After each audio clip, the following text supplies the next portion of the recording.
Bismillahirrahmanirrahim. Assalamualaikum warahmatullahi wabarakatuh. Apa kabar semuanya anak-anak?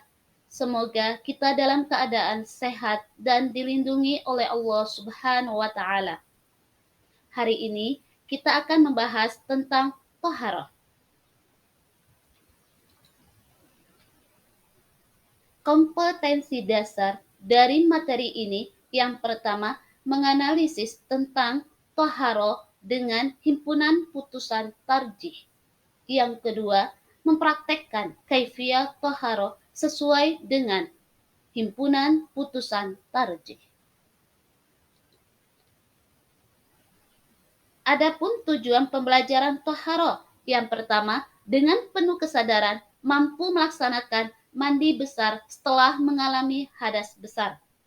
Yang kedua, membersihkan pakaian yang terkena najis dari hadas besar. Yang ketiga, menjelaskan pengertian hadas dan najis. Yang keempat, menjelaskan dasar hukum tentang hadas dan najis. Yang kelima, menyajikan peta konsep tentang ketentuan thaharah dan kesehatan reproduksi berdasar syariat Islam.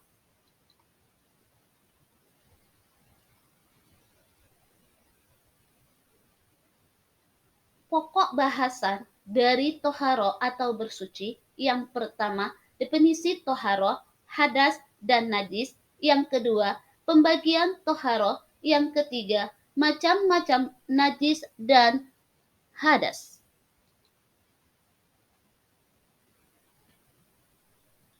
Definisi thaharah atau bersuci. Menurut bahasa, artinya bersuci dari hadas dan najis.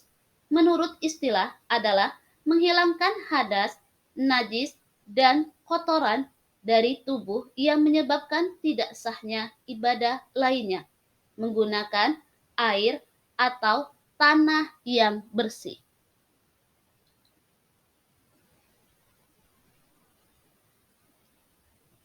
Thaharah dibagi menjadi dua. Yang pertama, thaharah batin, yakni membersihkan diri dari berbagai macam kemusyrikan dan kemaksiatan. Caranya dengan menguatkan tauhid dan beramal soleh. Yang kedua, thaharah lahir, yakni bersuci dari kotoran, hadas, dan najis. Caranya berwudu, mandi, atau dengan tayamum. Macam-macam thaharah. Yang pertama, wudu. Yang kedua, tayamum. Yang ketiga, mandi.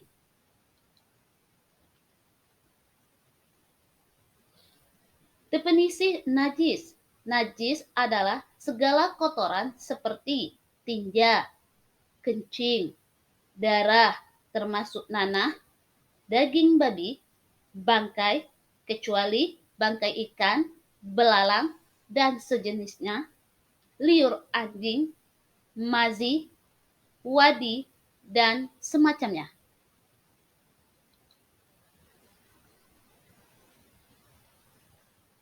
Macam-macam najis. Najis dibagi menjadi tiga. Yang pertama, najis mukhaffafah atau najis ringan. Yang kedua, najis mutawassithah atau najis sedang. Najis ini dibagi menjadi dua, yaitu hukmiyah dan ainiyah. Yang ketiga, najis mukhallazah atau najis besar.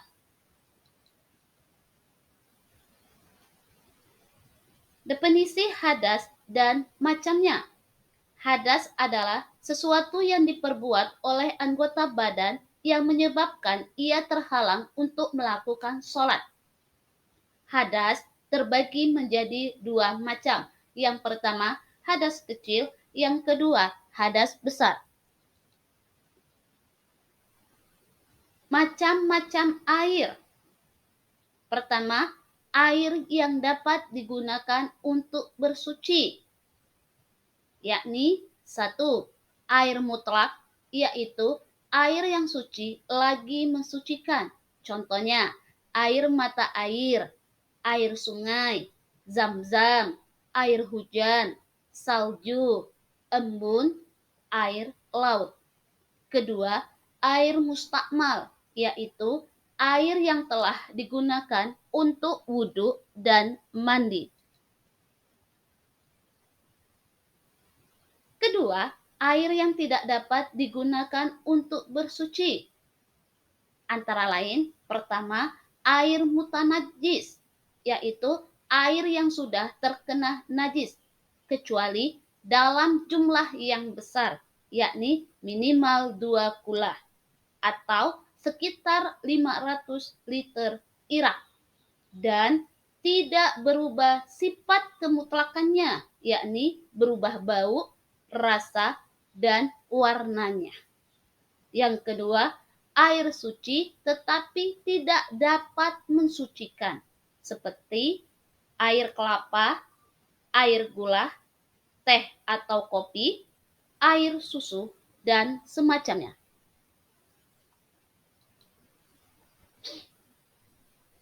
Dalil toharo yang pertama, A'udzubillahi minasyaitonirrajim. Bismillahirrahmanirrahim.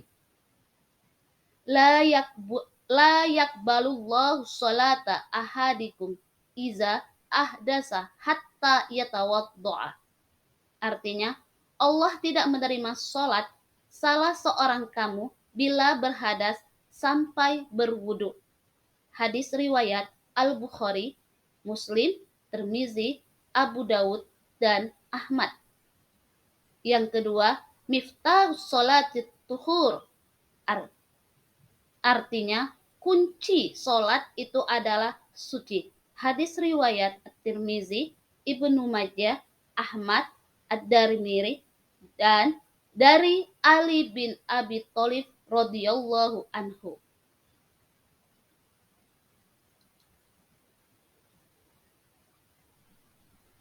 Kaifiyah atau tata cara wudhu. Yang pertama, niat berwudhu untuk menghilangkan hadas. Yang kedua, membaca basmalah. Yang ketiga, membasuh 2 telapak tangan. Yang keempat, berkumur sebanyak 3 kali, menghirup air kumur, intisyak sebanyak 3 kali, menyemprotkan air istitsar dari hidung sebelah kiri.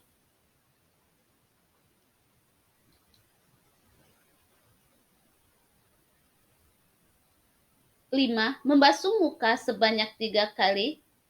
6. Membasuh 2 tangan beserta siku sebanyak 3 kali. 7. Membasuh seluruh kepala berikut 2 telinga sebanyak 1 kali. 8. Membasuh 2 kaki beserta mata kaki sebanyak 3 kali.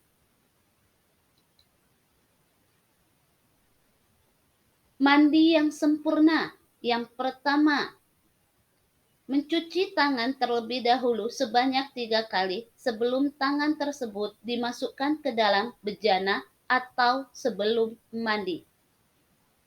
Kedua, membersihkan kemaluan yang ada kotoran dengan tangan kiri.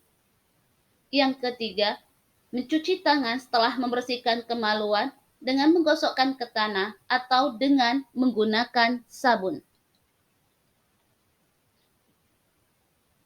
Yang keempat, berwudu dengan wudu yang sempurna seperti wudu sholat. Yang kelima, mengguyur air pada kepala sebanyak 3 kali hingga sampai pangkal rambut. Yang kelima, memulai mencuci kepala bagian kanan, lalu kepala bagian kiri.